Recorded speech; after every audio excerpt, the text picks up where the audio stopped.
வணக்கம். நம்ம அகரம் தமிழ் வகுப்புல இலக்கணம் அறிவோம் அந்த பகுதி படிச்சிட்டு இருக்கோம் இல்லையா? அதுல வேற்றுமை உறுப்புகள் படிச்சோம். இன்னைக்கு என்ன படிக்க போறோம்னா எழுத்துக்களோட வகைகள். அப்புறம் மூவிட பெயர் அதுதான் படிக்க போறோம். அது என்னன்றத உள்ள போய் பார்ப்போம். ஆன்ட்டி சொல்லித் தரேன். எழுத்துக்களின் வகைகள். இப்ப உயிர் எழுத்துகள், மெய் எழுத்துகள் இதெல்லாம் படிச்சீங்க இல்லையா? அதுக்குன்னு சில வகைகள் டைப்ஸ் இருக்கு. அது என்னன்றத நம்ம பார்க்க போறோம். உயிர் எழுத்துக்கள் அது எத்தனை வகைப்படும்? 2 வகைப்படும். ஒண்ணு குறில், இன்னொன்னு நெடில். குறில் அப்படின்னா என்னன்னா குறுகிய ஓசை உடையது, ஷார்ட் சவுண்ட். நெடில் நீண்ட ஓசை உடையது, நீட்டி சொல்றது. சரிங்களா? லாங் லென்த்தியா இழுத்து சொல்றது, அது நெடில். தெரியுதா? குறில் நெடில் அப்படின்னா என்னன்னு தெரியுதா உங்களுக்கு? குறில்னா குறுகிய ஓசை, ஷார்ட்டா சொல்றது. நெடில் நல்லா நீட்டி முழக்கி சொல்றது. சரிங்களா? குறுகி ஒலிப்பது, ஒலினா என்னது? சவுண்ட். நீண்டு ஒலிப்பது. சரிங்களா? நீண்டுனா என்னது? நல்ல லென்த்தியா லாங்க இழுத்து சொல்றது. இப்ப அதுக்கு உதாரணம் என்ன? குறளுக்கு உதாரணம் அ, இ, உ, ஏ, ஓ. ஷார்ட்டா சொல்றோம் இல்லையா? அ, இ, உ, ஏ, ஓ. ஆனா இங்க பாருங்க, நெடில் எப்படி சொல்றோம்? ஆ இழுக்கிறோம் இல்லையா? இழுத்து சொல்றது. ஈ, ஊ, ஏ, ஐ, ஓ, ஔ. நீங்க என்ன பண்ணணும் அப்படின்னா, இது அப்படியே உயிர் எழுத்துகள் அப்படின்னு போட்டு ஆரோ மார்க் போட்டு குறில் நெடில், அப்புறம் அது கீழே ஆரோ மார்க் போட்டு குறுகி ஒலிப்பது அதனுடைய உதாரணம். நெடில் அப்படின்னு போட்டு இங்க ஆரோ மார்க் போட்டு நீண்டு ஒலிப்பது, அதுக்கு அது ஆரோ மார்க் போட்டு உதாரணம்னு போட்டு இதை எழுதிக்கோங்க. சரிங்களா? அடுத்தது மெய் எழுத்துகள். மெய் எழுத்துகள் இது 3 வகைப்படும். உயிர் எழுத்துக்கள் எத்தனை வகைப்படும்? 2. குறில், நெடில். மெய் எழுத்துகள் 3 வகைப்படும். வல்லினம், மெல்லினம், இடையினம். வல்லினம் அப்படின்னா என்ன அர்த்தம்னாக்கா வல் ஓசை உடையது. அதாவது நம்ம என்ன பண்ணுவோம்னா, வல் அப்படின்னா வலிமை, வன்மை அப்படின்னு நிறைய அர்த்தங்கள் இருக்கு. இங்க நான் என்ன சொல்றேன் சிம்பிளா ஆன்ட்டி அப்படின்னா, கொஞ்சம் அழுத்தி சொல்றது. சரிங்களா? இக்கு, இச்சு, இட்டு, இத்து, இப்பு, இற்று. என்ன சொல்றீங்க? கொஞ்சம் அழுத்தி சொல்றீங்க. இக்கு அழுத்தி சொல்றீங்க இல்லையா? இச்சு, இட்டு, இத்து, இப்பு, இற்று அழுத்தி சொல்றீங்க. அதனால இது வல்லோசை உடையது அப்படின்றாங்க. அடுத்த மெல்லினம். மெல்லினம்னா இப்படி மென்மையா சொல்றது, மெல்லோசை. அப்படியே மென்மையா அப்படியே சொல்றது, தடவி கொடுக்கிற மாதிரி. இங்கு, இஞ்சு, இன்னு, சாரி, இந்து, இம்மு, இன்னு. இது எங்கேயா ரொம்ப அழுத்துறோமா? இல்ல.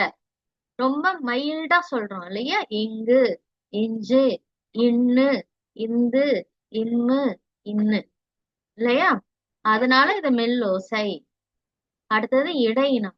இடையினம்னாக்கா இந்த வல்லினம், மெல்லினம் இதுக்கு இடைப்பட்ட ஓசை. அழுத்தியும் சொல்லக்கூடாது, மென்மையாவும் வரக்கூடாது. ரெண்டுத்துக்கும் இடைப்பட்டது. சரிங்களா? அதை எப்படி சொல்றோம்? ஈ, இரு, இல்லு, இவ்வு, இழு, எள்ளு. இது பாத்தீங்கன்னா ரொம்பவும் அழுத்தி சொல்லல, ரொம்பவும் மைல்டாவும் சொல்லல, மென்மையாவும் சொல்லல. ரெண்டுத்துக்கும் இடைப்பட்ட ஓசை. சரிங்களா? அதனால இத என்னன்னு சொல்றாங்க? இடையினம். இடையினா என்னது? ரெண்டுத்துக்கும் நடுவுல அப்படின்னு அர்த்தம். எது ரெண்டுத்துக்கும் நடுவுல? வல்லினத்துக்கும் மெல்லினத்துக்கும் இடையில வரக்கூடிய ஓசை. அதனால இது என்னன்னு சொல்றாங்க? இடையினம். சரிங்களா? ஈ, இரு, இல்லு, இவ்வு, இழு, எள்ளு. இப்ப நம்ம மெய்யெழுத்துக்கள்ல 3 டைப்ஸ் படிச்சாச்சு. இப்ப நீங்க என்ன பண்ணணும்? நோட் புக்ல இந்த மெய்யெழுத்துக்கள்னு போட்டு ஆரோ மார்க் போட்டு, இங்க கயிறு மாதிரி போட்டிருக்காங்களே அது ஆரோ மார்க் மாதிரி போட்டுக்கோங்க. போட்டு வல்லினம், மெல்லினம், இடையினம் பிரிச்சுக்கோங்க. அதோட ஓசை ஏன் அதை அப்படி கூப்பிடுறாங்க? வல்லோசை உடையது அதனால வல்லினம், மெல்லோசை உடையது அதனால மெல்லினம். ரெண்டுத்துக்கும் வல்லினத்துக்கும் மெல்லினத்துக்கும் இடைப்பட்ட ஓசை உடையது அதனால இடையினம். சரிங்களா? அப்ப அதோட உதாரணங்கள் ஆரோ மார்க் போட்டு எழுதுங்க. சரிங்களா? சந்தேகம் இருந்தா கேளுங்க ஆன்டி கிட்ட. அடுத்து மூவிட பெயர். மூவிட பெயர் அப்படின்னா என்ன அர்த்தம்னாக்கா, இங்கிலீஷ்ல நீங்க படிச்சிருப்பீங்க, first person, second person, third person படிச்சிருப்பீங்க இல்லையா? மூணா என்னது? மூன்று, த்ரீ. சரிங்களா? இடப்பெயர், மூன்று இடப்பெயரை சொல்றாங்க. இடம்னா என்னது? பிளேஸ். சரிங்களா? அதுதான் இங்கிலீஷ்ல என்ன சொல்லணும்னா first person, second person, third person சொல்றோம். மூணு மூணு பிளேஸ சொல்றோம் இல்லையா? மூணு பேரை சொல்றோம். First person, second person, third person. அதுதான் தமிழ்ல என்ன சொல்றாங்கன்னா மூவிட பெயர். இங்க ஃபர்ஸ்ட் பர்சன் என்னது? தன்மை.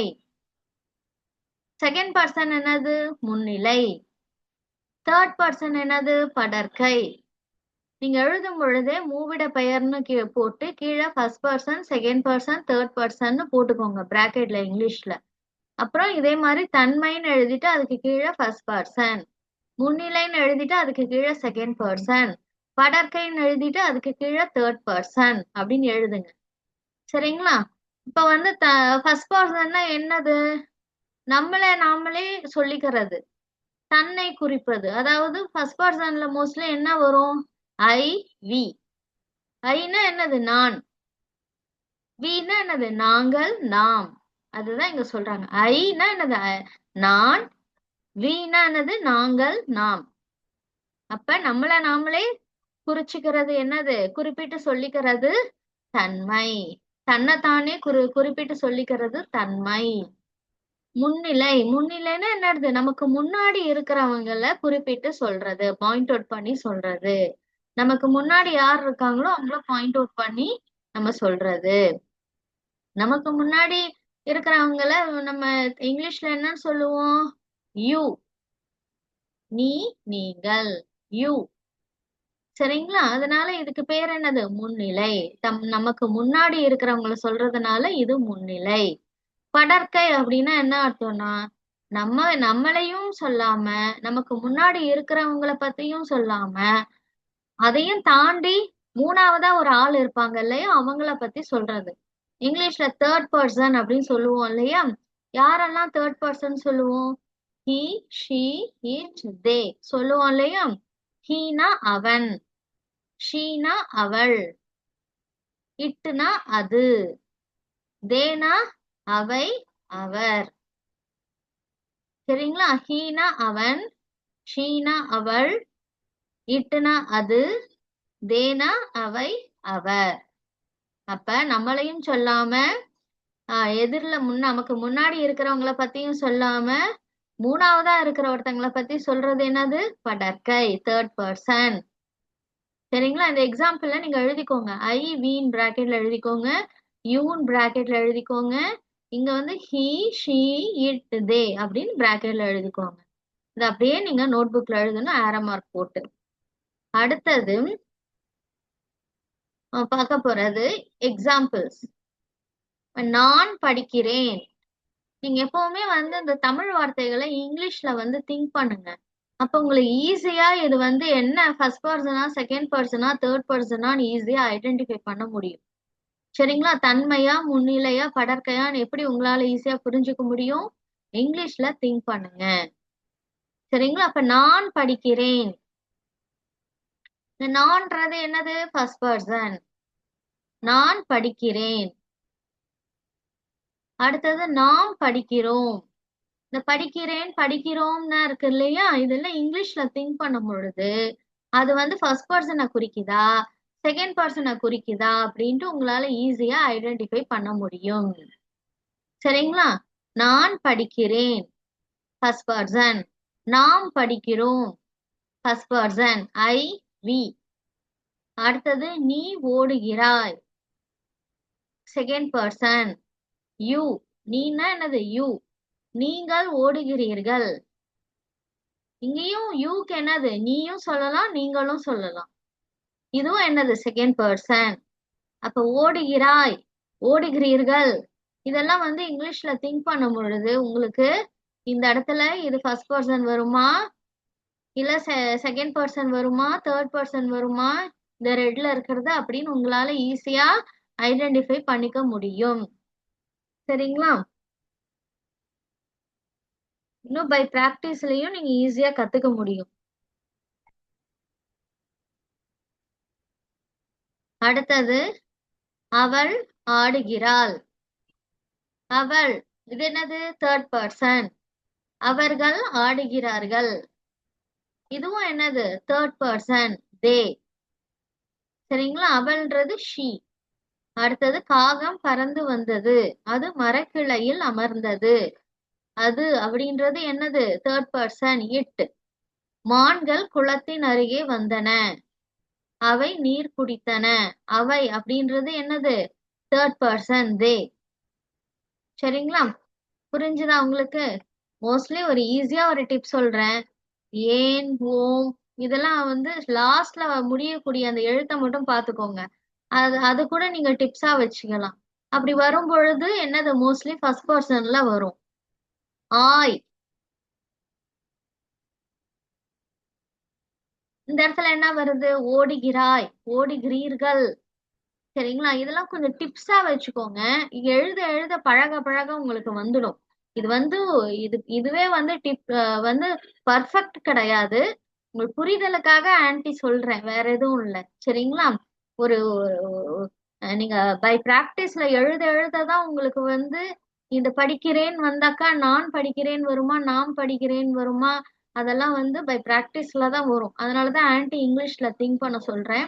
இது வந்து சில சமயம் இந்த லாஸ்ட்ல எண்ட் கேஸ் இருக்கு இல்லையா? Case ending. அத வந்து நீங்க வந்து கூட நோட் பண்ணி வச்சுக்கோங்க. நோட் பண்ணி வச்சுக்கிட்டு அப்ப கூட உங்களால என்ன பண்ண முடியும்? இந்த இடத்துல ஃபர்ஸ்ட் பர்சன் வருமா, செகண்ட் பர்சன் வருமான்ட்டு உங்களால சம்டைம்ஸ் வந்து பர்ஃபெக்ட்டா ஆன்சர் பண்ண முடியும். சரிங்களா? இங்க பாத்தீங்கன்னா தேர்ட் பர்சனுக்கு ஆல். இது ஒருமையில வரும் பொழுது ஆல், பன்மையில வரும் பொழுது கிறார்கள், கிரால், கிரார்கள். சரிங்களா? பன்மைனா என்னன்னு உங்களுக்கு தெரியும், ஆல்ரெடி படிச்சிட்டீங்க. ஒன்றுக்கு மேற்பட்டத சொல்றது எண்ணுல. சரிங்களா? இது வந்து ஒரு சும்மா ஒரு இதுவா வச்சுக்கோங்க. இதையே வந்து நீங்க ஃபாலோ பண்ண வேண்டாம். ஒரு ஐடியாக்காக ஆன்ட்டி சொல்றேன், வேற எதுவும் இல்ல. சரிங்களா? ஆனா மோஸ்ட்லி நீங்க இங்கிலீஷ்ல திங்க் பண்ணும் பொழுதுதான் உங்களுக்கு வந்து அது கரெக்டா வந்து first person, second person, third பர்சன்றத உங்களால ஐடென்டிஃபை பண்ண முடியும். மோஸ்ட்லி திங்க் பண்ணி பழகுங்க. உங்களுக்கு இன்னும் ஈஸியா இருக்கும். ஏன்னா இங்கிலீஷ்ன்றது நீங்க ஆல்ரெடி ரெகுலரா பண்ணிட்டு இருக்க ஒரு சப்ஜெக்ட். அதனால அதை வச்சு நீங்க பாருங்க அப்படின்னு சொல்றேன். அது மாதிரி இந்த first person, second person, third பர்சன்லாம் ஆல்ரெடி நீங்க இங்கிலீஷ்ல படிச்சிருக்கிறதுனால நீங்க அப்படி இங்கிலீஷ்ல திங்க் பண்ணி வரும் பொழுது உங்களுக்கு இது ஈஸியா இருக்கும் அப்படின்றதுக்காக தான் ஆன்ட்டி சொல்றேன். சரிங்களா? இப்ப பாருங்க. இப்ப வந்து fill in the blanks. இப்ப நீங்க என்ன பண்ணணும்னா அந்த எக்ஸாம்பிள்லாம் நோட் புக்ல எழுதிக்கோங்க. மூவிட பெயர்கள் உதாரணம்னு போட்டு நான் படிக்கிறேன், நாம் படிக்கிறோம், நீ ஓடுகிறாய், நீங்கள் ஓடுகிறீர்கள், அவள் ஆடுகிறாள், அவர்கள் ஆடுகிறார்கள். சரிங்களா? அது மாதிரி காகம் பறந்து வந்தது, மரக்கிளையில் அமர்ந்தது. மான்கள் குளத்தின் அருகே வந்தன, அவை நீர் குடித்தன. இது எல்லாத்தையும் என்ன பண்ணணும்? நீங்க நோட் புக்ல உதாரணம்னு போட்டு எழுதிக்கோங்க. எழுதிட்டு இப்ப இந்த எக்ஸசைஸ் என்ன பண்ணணும்னா பார்க்காமலே நீங்க எழுதணும். எப்படி எழுதணும் அப்படின்னா, அதை பார்க்காமல் எழுதணும்னாக்கா அம்மா அப்பாவெல்லாம் நீங்க வந்து இது ஹெல்ப் எடுத்துக்க கூடாது. நீங்களாவே முயற்சி பண்ணுங்க. சரிங்களா? இப்ப டேஷ் ஓடினான். ஓடினான் அப்படின்னா இந்த இடத்துல என்ன வரும்? ஓடினான் அப்படின்றது நான் இங்க டிப்ஸ் மாதிரி கொடுக்குறேன். நீங்க அதை வச்சு எழுதிடுங்க. ஓடினான்றது இங்க தேர்ட் பர்சனை குறிக்குது. சரிங்களா? தேர்ட் பர்சனை இங்க குறிக்குது. அடுத்தது ஆடுகிறார்கள். ஆடுகிறார்கள் இங்க எதை யார குறிக்குது? எதை குறிக்குது? தேர்ட் பர்சனை குறிக்குது. அப்ப இந்த இடத்துல என்ன வரும்? இங்க ஆப்ஷன் கொடுத்துருக்காங்க, அதை வச்சு நீங்க ஃபில்அப் பண்ணுங்க. அடுத்தது பாத்தீங்கன்னா படிக்கிறேன். அப்ப இது எதை குறிக்குது? ஃபர்ஸ்ட் பர்சனை குறிக்குது. அடுத்தது எழுதுகிறாய். இது எதை குறிக்குது? செகண்ட் பர்சனை குறிக்குது. அடுத்த பேசுவோம். இது எதை குறிக்குது? இது ஃபர்ஸ்ட் பர்சனை குறிக்குது. சரிங்களா? அப்ப நீங்க நான் சொன்ன டிப்ஸ வச்சு இந்த ஆப்ஷனை வச்சு கரெக்டா எழுதிடுங்க. நான் சொல்லியிருக்கேன் ஆல்ரெடி ஃபர்ஸ்ட் பர்சனா செகண்ட் பர்சனா தேர்ட் பர்சனான்னு. அதனால உங்களுக்கு இது ரொம்ப ஈஸி தான். இப்ப இங்க வாங்க, இந்த எக்ஸசைஸ் இதுவும் நீங்களாவே பண்ணணும். ஆப்ஷன்ஸ் ரெட்ல கொடுத்துருக்காங்க.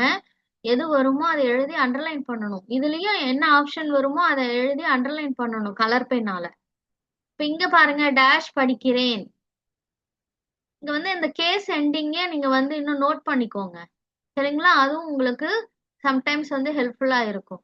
இங்க படிக்கிறேன், இது எதை குறிக்குது மெயினா? First person.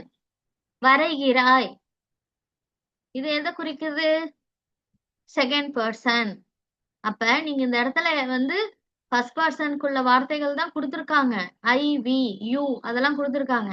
ஆனா நீங்க வந்து இந்த வர்ப், இந்த வினைச்சொல் இருக்கு இல்லையா, இது வந்து பன்மையில வருதா ஒருமையில வருதான்றத பார்த்து நீங்க இந்த இடத்துல நான் வருமா நாம் வருமா அப்படின்றத ஃபில்அப் பண்ணணும். நான்னா ஒருமை, நாம்னா என்னது? பன்மை. சரிங்களா? நீன்றது ஒருமை, நீங்கள்ன்றது என்னது? பன்மை. அப்ப இதுல எந்த ஆப்ஷன் கரெக்ட்ன்றதை எதை வச்சு ஃபில்அப் பண்ணணும்? இந்த வினைச்சொல் வருது இல்லையா, இது ஒருமையில இருக்கா பன்மையில இருக்கான்றத பார்த்து நீங்க ஃபில்அப் பண்ணணும். சரிங்களா? கண்ணன் மரம் ஏறினான், டேஷ் பழம் பறித்தான். இப்ப கண்ணன்றது என்னது? மேலா ஃபிமேலா அப்படின்றத வச்சு நீங்க இந்த இடத்துல என்ன பண்ணணும்? இந்த இடத்துல எந்த ஆப்ஷன் வரும்ன்றத கரெக்டா ஃபில் பண்ணணும். சரிங்களா? அடுத்த வள்ளி ஓடினாள், டேஷ் வெற்றி பெற்றாள். இப்ப வள்ளின்றது மேலா ஃபிமேலா அப்படின்றத பார்த்து இந்த இடத்துல எந்த ஆப்ஷன் வரும்ன்றத கரெக்டா ஃபில் பண்ணணும். அடுத்து தலைவர்கள் வந்தார்கள், டேஷ் பேசினார்கள். இப்ப வந்து இந்த இடத்துல என்ன கொடுத்திருக்காங்க? தேர்ட் பர்சன் கொடுத்திருக்காங்க. அவர்கள் அப்படின்றது என்னது? பன்மை. அவர், அவர், அவர்கள் அப்படின்னு கொடுத்திருக்காங்க இல்லையா? இப்ப இந்த இடத்துல என்ன வந்திருக்கு? பேசினார்கள்.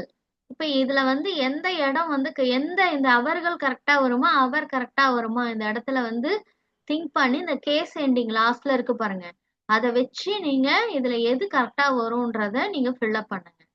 அடுத்தது யானை வந்தது, டேஷ் நீர் குடித்தது. சரிங்களா? இப்ப வந்து யானைன்றது ஒருமையா பன்மையான்னு பாத்துக்கோங்க. அதை வச்சு இந்த இடத்துல இந்த தேர்ட் பர்சன் அது வருமா அவை வருமா? அதுன்றது என்னது? ஒருமை. அவைன்றது என்னது? பன்மை. அப்ப என்ன வரும்ன்றத கரெக்டா ஃபில்அப் பண்ணி அனுப்புங்க. சரிங்களா? இது இது அடுத்த அசைன்மெண்ட். இது வந்து அடுத்த அசைன்மெண்ட் பேராகிராஃப் மாதிரி இருக்கு. இதே மாதிரியே நீங்க எழுதுங்க. ஆனா ஆன்சரை அண்டர்லைன் பண்ணணும் கலர் பெண்ணால. சரிங்களா? ஃபுல்லாவே எழுதணும். என் பெயர் நீலா. இப்ப நீலா வந்து பேசுற மாதிரி இந்த பேராகிராஃப் இருக்கு. நீலா தான் சொல்றாங்க இப்ப. சரிங்களா? இந்த இந்த பேராகிராஃப்ல இருக்கிற விஷயத்த யார் சொல்றாங்க? நீலா அப்படின்ற ஒரு பொண்ணு. இப்ப இத இவங்களை வச்சு இந்த ஃபில்அப்ல என்ன ஆன்சர் வரும்ன்றத கரெக்டா நீங்க எழுதி அனுப்பணும். இப்ப இந்த இடத்துல டேஷ் மாலாவுடன் கடைக்கு சென்றேன். இந்த இடத்துல வந்து நான் வருமா நீ வருமா? நல்லா யோசனை பண்ணி எழுதணும். சரிங்களா? அப்ப நீலான்றவங்க தான் இந்த பத்தியில இருக்கிற விஷயங்களை பேசுறாங்க. அதனால நான் வருமா நீ வருமா? நல்லா யோசனை பண்ணுங்க. இங்கிலீஷ்ல திங்க் பண்ணுங்க. அடுத்தது அங்கு நிறைய பொம்மைகள் இருந்தன, டேஷ் அழகாக இருந்தன. இப்ப வந்து இந்த இடத்துல அவர்கள் வருமா அவை வருமா அப்படின்றத நீங்க தான் முடிவு பண்ணணும். சரிங்களா? அவர்கள் அப்படின்றது மோஸ்ட்லி இது பின்னாடி படிப்பீங்க. இருந்தாலும் வந்து ஆன்ட்டி என்ன சொல்றோம்னா, இப்ப வந்து மனிதர்கள் அவங்களெல்லாம் குறிக்கிறோம்னு வச்சுக்கோங்க. அது வந்து அதுக்கு வந்து அவர்கள் அப்படின்னு பயன்படுத்துவாங்க. மனிதர்களை தாண்டி உள்ள மத்த பொருட்கள் இருக்கு இல்லையா, அதை குறிக்கிறதுக்கு என்ன யூஸ் பண்ணுவாங்கன்னா அவை. அப்ப இந்த இடத்துல என்ன வரும் ஆன்சர்? கரெக்டா ஃபில்அப் பண்ணி அனுப்புங்க. அடுத்தது டேஷ் பொம்மைகளை வாங்க விரும்பினோம். சரிங்களா? இந்த இடத்துல நீங்கள் வருமா நாங்கள் வருமா அப்படின்றத கரெக்டா நீங்க வந்து ஃபில்அப் பண்ணணும். நீலா யாரோட போறாங்க கடைக்கு? மாலாவோட. அப்ப நீங்கள் வருமா நாங்கள் வருமா அப்படின்றத திங்க் பண்ணுங்க. அடுத்தது மாலா மயில் பொம்மையை வாங்கினாள், டேஷ் அவளுக்கு மிகவும் பிடித்திருந்தது. இப்ப இந்த இடத்துல வந்து இந்த பொம்மைன்றது ஒருமையா பன்மையான்னு பார்க்கணும். பார்த்துட்டு ஒருமைனா என்ன யூஸ் பண்ணணும்? அது. இல்ல இது பன்மையில இருக்குன்னா அவைன்றத இங்க பயன்படுத்தணும். எது கரெக்டா வரும்ன்றத பாருங்க. அடுத்தது டேஷ் எதுவும் வாங்கவில்லையா என்று மாலா என்னிடம் கேட்டாள். இப்ப வந்து இந்த இடத்துல நீலா தான் சொல்றாங்க. அதனால இந்த இடத்துல நீ வருமா அவள் வருமா? நல்லா யோசனை பண்ணி போடுங்க. மாலா வந்து நீலா கிட்ட கேக்குறாங்க. கேட்ட விஷயத்த சொல்றாங்க. அதனால வந்து நீ வருமா அவள் வருமா?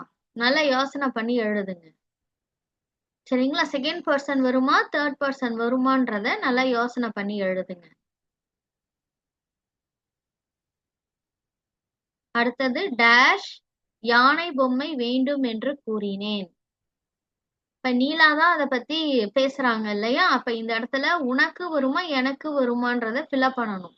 எனக்குன்னா தன்னைத்தானே குறிப்பிட்டு சொல்லிக்கிறது. உனக்குன்னா நமக்கு எதிர்ல இருக்கிறவங்கள குறிப்பிட்டு சொல்றது. அதனால அத நல்லா திங்க் பண்ணி எழுதுங்க. தெரியலன்னா நீங்க சந்தேகம் கேட்கலாம் ஆன்ட்டி கிட்ட சொல்லித் தரேன். அடுத்து டேஷ் வேறு ஏதாவது பார்க்கிறீர்களா என்று கடைக்காரர் கேட்டார். கடைக்காரர் வந்து நீலா கிட்டயும் மாலா கிட்டயும் கேக்குறாங்க. சரிங்களா? அதனால வந்து இந்த இடத்துல நாங்கள் வருமா நீங்கள் வருமான்றத நல்லா யோசனை பண்ணி எழுதுங்க. என்ன தெரியுதோ எழுதுங்க. தப்பு பண்ணும் பொழுதுதான் அதுல இருந்து கரெக்ஷன் பண்ணும் பொழுது உங்களால நல்லா அண்டர்ஸ்டாண்ட் பண்ணி புரிஞ்சுக்க முடியும். இதுவே வந்து அம்மா கிட்ட கேட்டு ஆசைச்சு அப்படியே ஆன்சர் எழுதி அனுப்புனீங்கன்னா எப்பவுமே உங்களுக்கு அது புரியாம போயிடும். சரிங்களா? இப்ப இதுதான் உங்களோட அசைன்மெண்ட்ஸ். என்னென்ன சொன்னேன்னு தெரியும் இல்லையா? எழுத்துக்களோட வகைகள் அத நோட் புக்ல எழுதி அனுப்புங்க. மூவிட பெயர் இதை அப்படியே நோட் புக்ல எழுதி எக்ஸாம்பிள்ஸ்ல எழுதுங்க. இந்த எக்ஸசைஸ் எல்லாமே நீங்களாவே செய்ய முயற்சி பண்ணி இல்ல பண்ணணும். நீங்களாவே செய்ய முயற்சி பண்ணணும். தப்பானாலும் பரவாயில்ல. அண்டர்லைன் பண்ணி அனுப்புங்க கலர் பெண்ணால. Okay, thank you.